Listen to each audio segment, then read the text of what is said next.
Hello student, Pantnagar UG entrance examination और BHU UG entrance examination की इस वीडियो सीरीज में आप सभी का वेलकम है। आज की इस वीडियो सीरीज में मैं आपको उन क्वेश्चंस के बारे में बताऊंगा जो कि प्रीवियस ईयर में बीएचयू या फिर पंतनगर यूजी एंट्रेंस एग्जामिनेशन में आए थे। तो आइए स्टार्ट करते हैं आज की ये वीडियो। तो आज की इस वीडियो का पहला क्वेश्चन आपको आपकी स्क्रीन पर क्लियर दिख रहा होगा। इस क्वेश्चन में वो पूछ रहे हैं, a body is thrown vertically up with a certain initial velocity, the potential and kinetic energy of the body are equal at the point P. If the same body is thrown with double the velocity upward, then the ratio of potential and kinetic energy of the body when it crosses the same point is, four options are there. आपको clear दिख रहे होंगे। तो इस question में ये पूछ रहे हैं कि एक बॉडी है, उसे ये ग्राउंड है, इस ग्राउंड से ऊपर की तरफ फेंक रहे हैं एक बॉडी को, ये फेंका, ठीक है। तो ये पॉइंट P उन्होंने बोला है, इस पॉइंट P पर पोटेंशियल एनर्जी और काइनेटिक एनर्जी क्या है, बराबर है।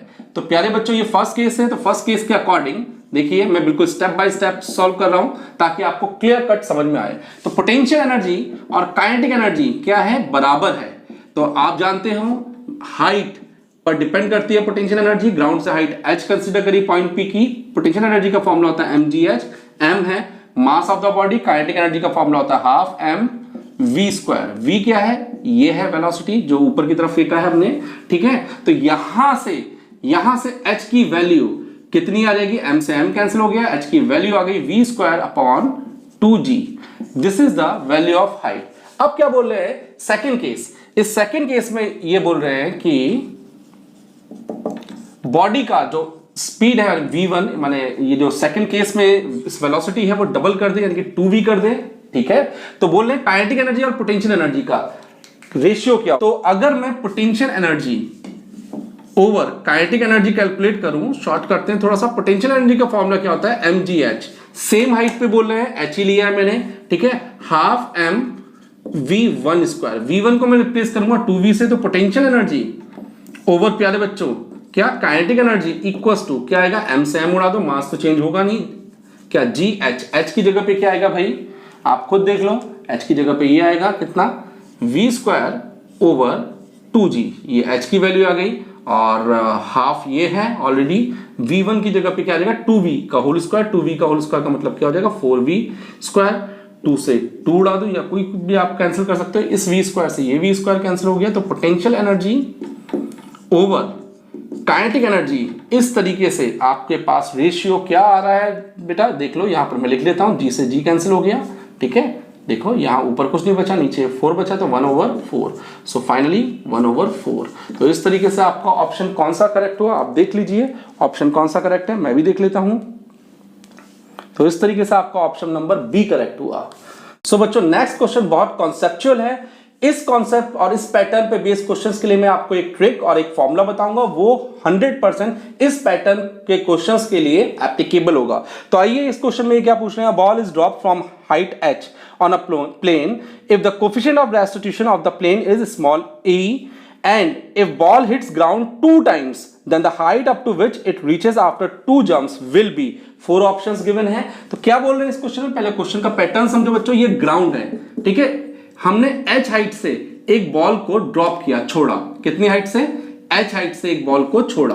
तो जब हम h हाइट से बॉल को छोड़ेंगे, नीचे बॉल आएगी तो यहां टकराएगी ग्राउंड में, टकराने के बाद दोबारा उछलेगी, फिर नीचे आएगी, फिर टकराएगी, फिर उछलेगी। तो 2 जंप के बाद वो कितनी हाइट अटेंड करेगी, कितनी हाइट अटेंड करेगी, ये हमें इस क्वेश्चन में कैलकुलेट करना है। तो इसके लिए ऑलवेज एक फॉर्मूला याद रखना, h डैश, ठीक है, इक्वल्स टू e की पावर 2n, ठीक। h होता है जिस हाइट से हमने उसे थ्रो किया है, जिस हाइट से हमने उसे, ठीक है, छोड़ा है। और h डैश होता है जितनी जंप्स के बाद अटेंड हाइट वो पूछ रहा है। तो कितनी जंप के बाद पूछ रहा है, 2 जंप के बाद। तो n की वैल्यू क्या होगी, 2, यानी कि n हो गया नंबर ऑफ जंप्स। तो यहां से h डैश बराबर e की पावर 2 × 2 4 हो जाएगा, e की पावर 4h, यानी कि 2 जंप के बाद जो बॉल है वो कितनी हाइट अटेंड करेगी, e की पावर 4h। तो इस तरीके से आपका ऑप्शन कौन सा करेक्ट हुआ, आप स्क्रीन पे देख सकते हैं, ऑप्शन नंबर ए करेक्ट हुआ। तो नेक्स्ट क्वेश्चन में ये पूछ रहे हैं, which of the following is not an example of perfectly in elastic collision, यानी कि इन चारों में से पूर्णतः अप्रत्याश संघट्य का। तो इन 4 ऑप्शन में से करेक्ट आंसर है a ball bearing strikes another ball bearing, यानी कि डी ऑप्शन करेक्ट है। नेक्स्ट क्वेश्चन में ये पूछ रहे हैं कि a metal ball of mass 2 kg moving with a velocity of 36 kilometre per hour has a head on collision with a stationary ball of mass 3 kg।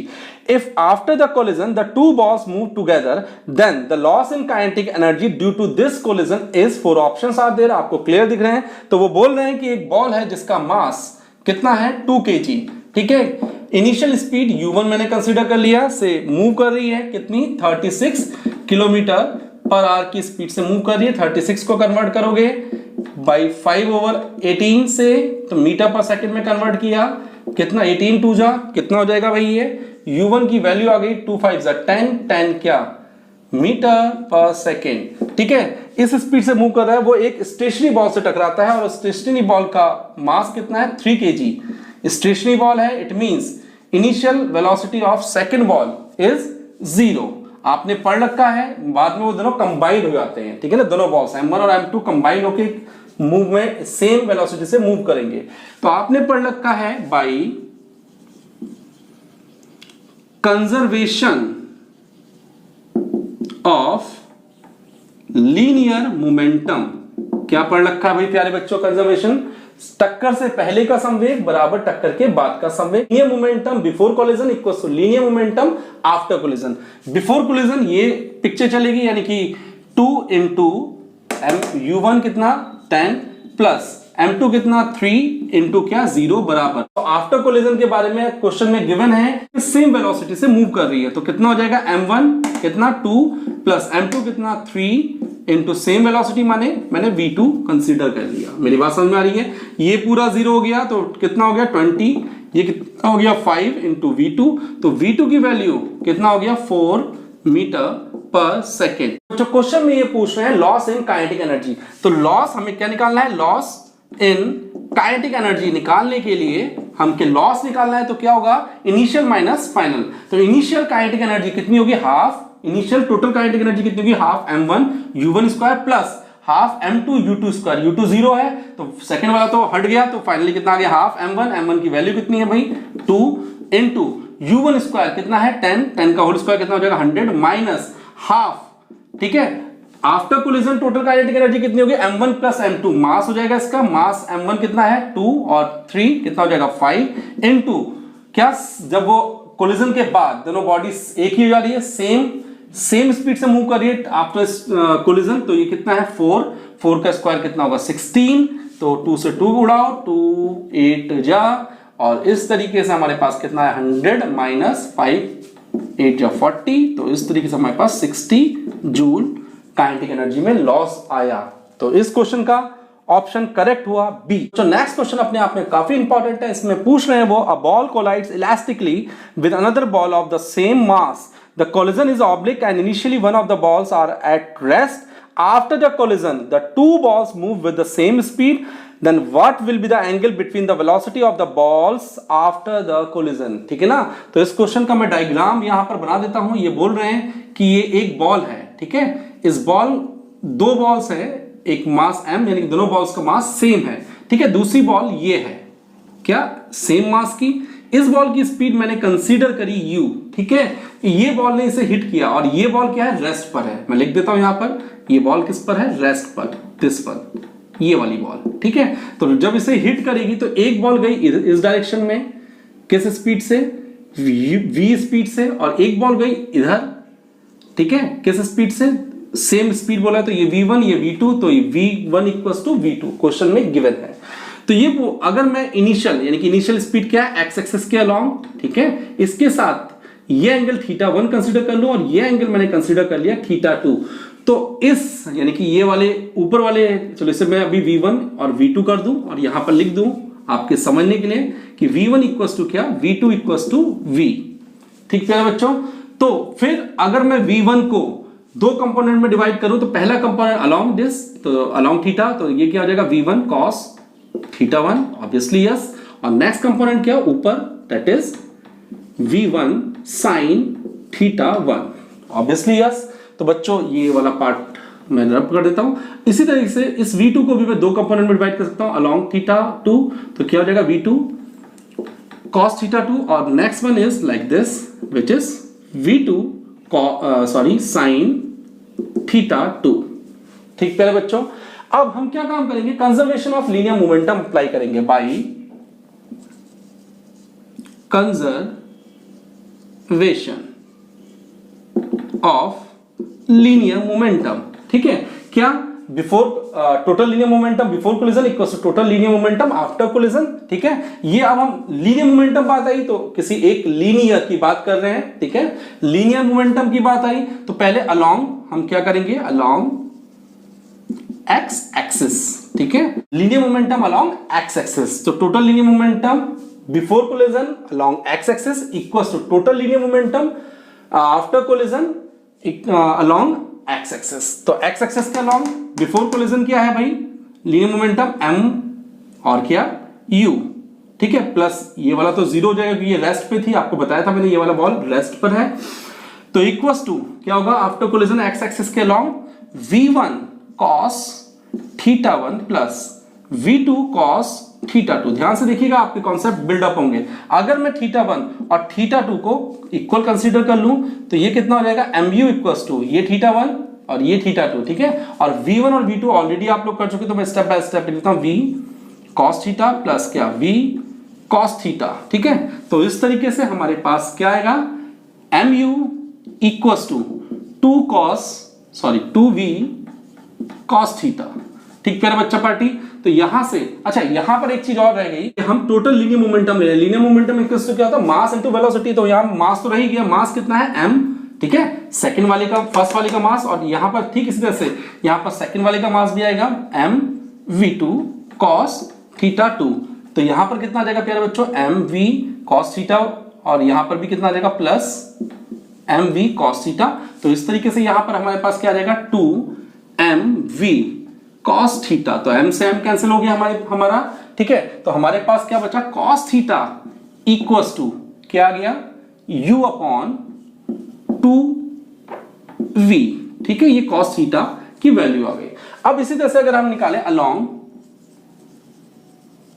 y axis, क्या निकाल रहे हैं अलोंग y एक्सिस, आपको पता होना चाहिए, total linear momentum, conservation of total linear momentum लगा रहे हैं हम, तो अलोंग y एक्सिस लगा दें।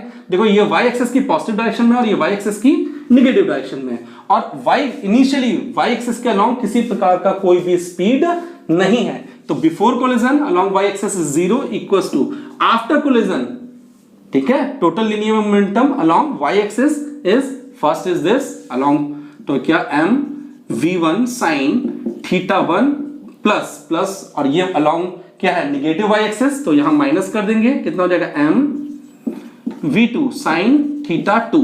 तो ये इधर आएगा, तो ये m से m कैंसिल हो जाएगा। तो फाइनली हमारे पास क्या बचेगा बच्चा पार्टी, v1 sin थीटा 1 बराबर क्या, v2 sin theta 2।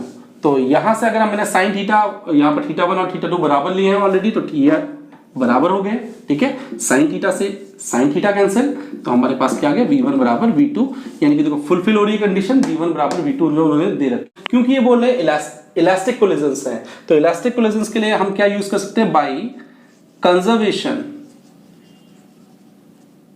Conservation of kinetic energy. Kinetic energy कैसी क्वांटिटी है, स्केलर क्वांटिटी, जबकि लीनियर मोमेंटम कैसी क्वांटिटी है, वेक्टर क्वांटिटी। इसलिए हमने यहाँ दो कंपोनेंट में डिवाइड किया, काइनेटिक एनर्जी को कंपोनेंट नहीं ले सकते क्योंकि ये स्केलर क्वांटिटी है।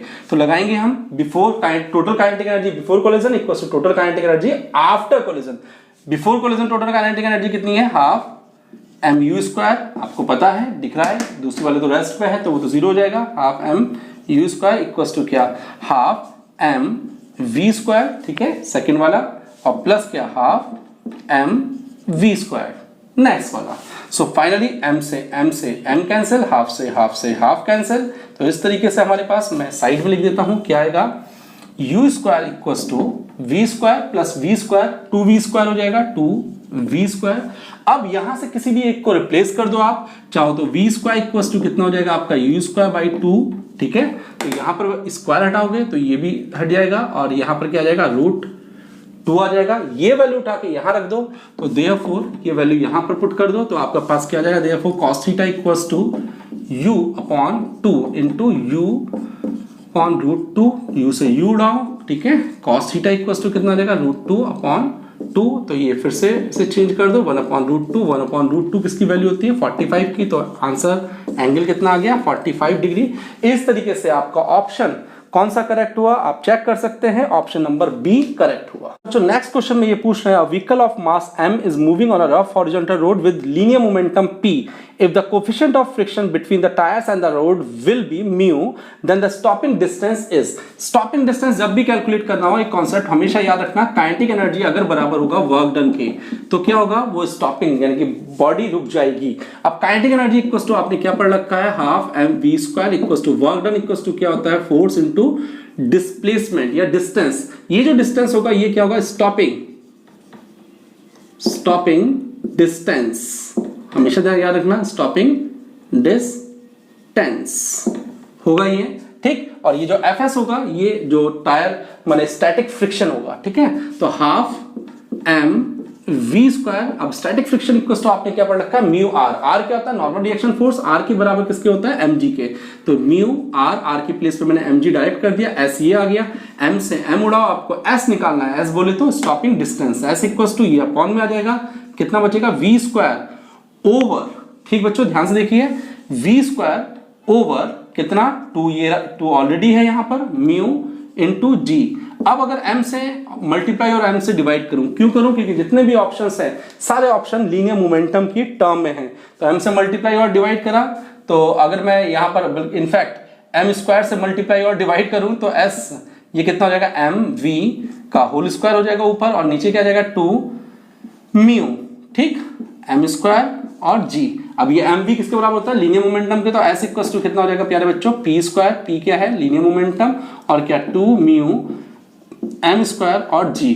इस तरीके से s के आगे स्टॉपिंग डिस्टेंस, और ऑप्शन नंबर आपका कौन सा करेक्ट हुआ p over 2 mu m² g, option number C correct हुआ। इसी तरीके से नेक्स्ट क्वेश्चन भी आप पढ़िए, स्क्रीन पर आपको क्लियर दिख रहा होगा, a car is moving on a straight horizontal road with a speed v if the coefficient of friction between the tires and the roads is mu then the shortest distance in which the car can be stopped। मैंने stopping distance की बात कर रहे हैं तो same procedure चलेगा, but यहां इससे पहले वाले क्वेश्चन में आपको लीनियर मोमेंटम की टर्म में निकाला था, तो हमने यहां पर इसलिए m² से मल्टीप्लाई और डिवाइड किया था, बट इस क्वेश्चन में वो प्लेन क्या पूछ रहे हैं स्टॉपिंग डिस्टेंस, तो इसमें कोई क्राइटेरिया नहीं दिया हुआ है, तो देखिए ये आपका करेक्ट आंसर है इस क्वेश्चन के लिए। तो इस तरीके से आपका ऑप्शन नंबर कौन सा करेक्ट हो गया, ऑप्शन नंबर ए का। सो बच्चों यदि आपके मन में इस वीडियो को लेकर किसी भी तरीके का डाउट है तो उसे कमेंट बॉक्स में लिखिए। Stay connected, stay home, stay safe, God bless you.